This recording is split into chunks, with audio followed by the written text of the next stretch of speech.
troisième, GeoGebra et homothétie.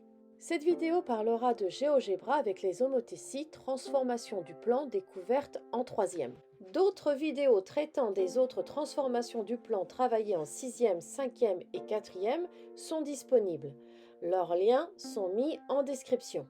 Comme nous connaissons déjà plusieurs fonctions de GeoGebra, nous allons découvrir comment construire un rectangle et son image par une homothétie.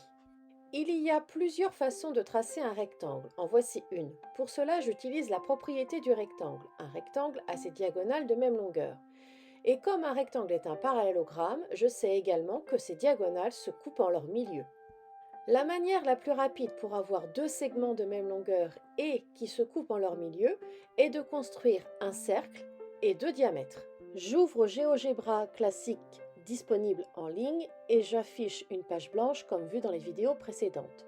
Je sélectionne point et je demande un affichage en croix pour avoir des points représentés par des petites croix. Je vais sur l'icône du cercle, je fais cercle défini par un centre et un point et je trace mon cercle.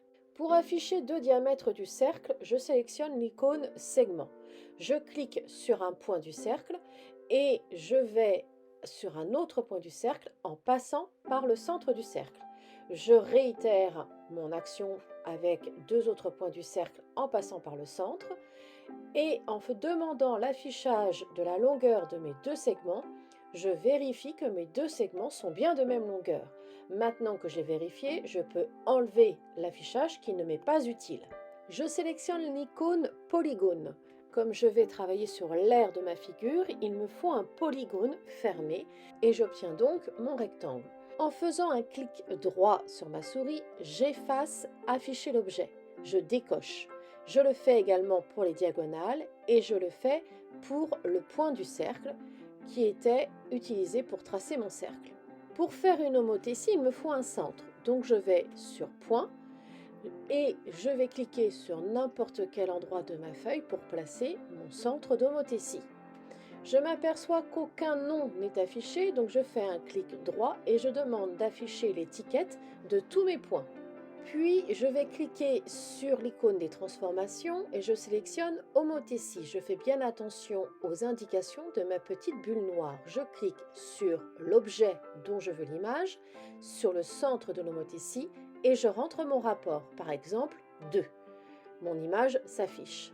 Je reclique à nouveau sur mon rectangle, puis sur le centre de mon homothétie et cette fois-ci je demande un rapport négatif, par exemple moins 1,5. Je demande maintenant l'affichage des aires de chacune de mes figures pour constater ce qui se passe. Je constate que l'aire du rectangle obtenue par l'homothétie de rapport 2 fait 4 fois celle du rectangle initial, c'est-à-dire que c'est 2 au carré fois l'aire du rectangle initial. Et l'aire du rectangle obtenue par l'homothétie de rapport moins 1,5 est égale à 2,25 fois l'aire du rectangle initial, c'est-à-dire que c'est 1,5 au carré fois l'aire du rectangle initial. Je retrouve la propriété suivante. Quand les longueurs sont multipliées par un nombre k, alors les aires sont multipliées par k au carré et les volumes par k au cube. Cette particularité a été évoquée lorsqu'en quatrième j'ai travaillé les agrandissements et les réductions, ainsi que le théorème de Thalès.